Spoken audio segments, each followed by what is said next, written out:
আসসালামু আলাইকুম, welcome my YouTube channel. কেমন আছেন, কোথা থেকে দেখছেন? আর হ্যাঁ, আজকের এই ভিডিওটি একটি অসাধারণ গল্প হতে চলেছে। তার অন্যতম কারণ হচ্ছে আমাদের আজকের গন্তব্য বঙ্গবন্ধু সাফারি পার্ক। একটি খেয়া নদী, দুই পায়ে চলা একটি বাঁশের সেতু। তো বন্ধুরা, আপনারা কেমন আছেন, কে কোথায় থেকে দেখছেন?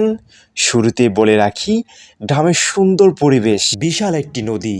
এই নদীটি পার হতে হবে বাঁশের উপর দিয়ে। আর আমার পেছনে ওই পারে যে গ্রামটি দেখা যাচ্ছে, আমরা নদী পার হয়ে ওই গ্রামটিতে যাব। তার কারণ হচ্ছে আমরা খুব সহজে এবং খুব অল্প সময়ে বঙ্গবন্ধু সাফারি পার্ক যাব। তো বন্ধুরা, এই নদীর উপর দিয়ে, তার উপর বাঁশের সেতু, এটা আমার প্রথম অভিজ্ঞতা। আমি নদীপথে কখনো চলাচল করিনি। খুব রিস্কি এবং মনে ভয় আতঙ্ক নিয়ে পার হচ্ছি আমি। আর আমার পেছনে ক্যামেরায় রয়েছে আমার এক বন্ধু। আমার বন্ধু তামিম ক্যামেরায় আসতে লজ্জাবোধ করছে। যাই হোক, যদি লজ্জা কাটে তাহলে আমি আপনাদের ক্যামেরায় দেখাবো। তবে বলে রাখি, এখন এই নদীটির একদম মাঝখানে আছে আমি। হঠাৎ করে আকাশটা একবারে মেঘাচ্ছন্ন হয়ে গেছে। সম্ভবত অল্প কিছুক্ষণের ভিতরে বৃষ্টি আসতে পারে, আবহাওয়া তা ইঙ্গিত করছে।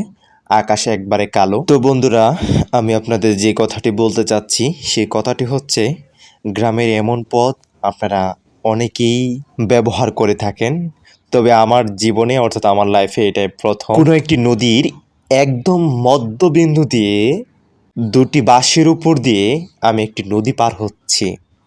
যে আমিটার একটি ব্রিজ দেখলে ভয় লাগে। সত্যি বলতে, আতঙ্কে ভয়ে আমার হাতের তালু চুলকাতে থাকে।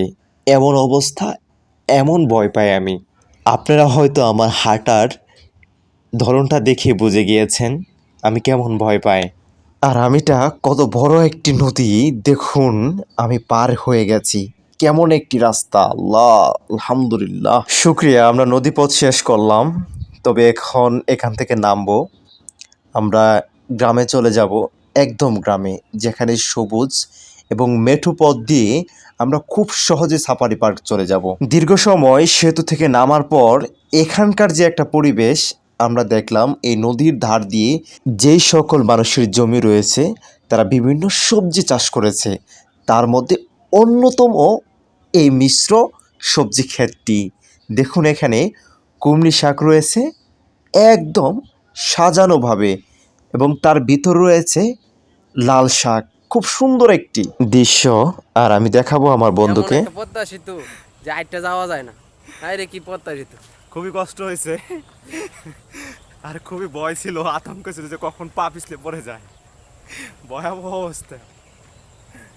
গাছ টুক করে রাখছে।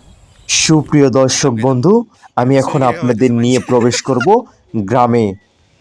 এই গ্রামটির নাম হচ্ছে বেলতলি। এই গ্রাম থেকে সর্বোচ্চ 10 মিনিট সময় লাগে বঙ্গবন্ধু সাফারি পার্ক গেলে। আমরা দীর্ঘ 10 মিনিট হাঁটার পর আমাদের কাঙ্ক্ষিত জায়গায় চলে এসেছি। বঙ্গবন্ধু সাফারি পার্কের সামনে এসে দেখি খুব সুন্দর একটি পরিবেশ। এখানে বড় ভাইয়েরা ফিলিস্তিনের পতাকা নিয়ে একটি শোডাউন দেওয়ার জন্য তারা রেডি হচ্ছে। আমরা দেখছি খুব সহজে, এভাবে কখনো ভাবিনি যে পতাকাটা খুব সহজে আমাদের হাতে আসবে। আমার বন্ধু ফ্ল্যাগ ওড়ালেন।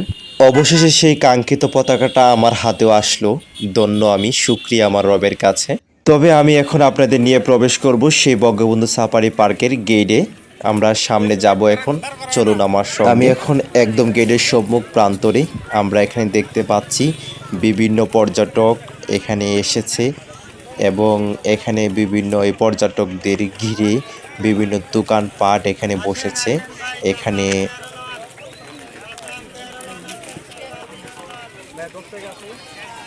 আমি মেমোরিতে বইরে যাইব গা।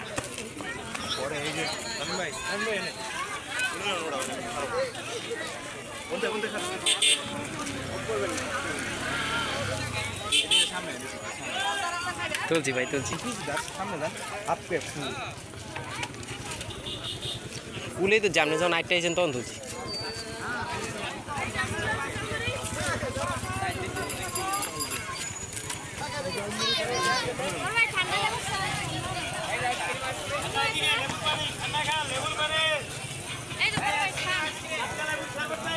তো বন্ধুরা, সন্ধ্যা একবারে গড়িয়ে এসেছে। আজকে আর পার্কের ভিতরে প্রবেশ করব না, কারণ পার্ক কিছুক্ষণের ভিতর বন্ধ করে দিবে। তো বন্ধুরা ভালো থাকবেন, সুস্থ থাকবেন, দেখা হবে অন্য কোনো একটি ভিডিওতে। আল্লাহ।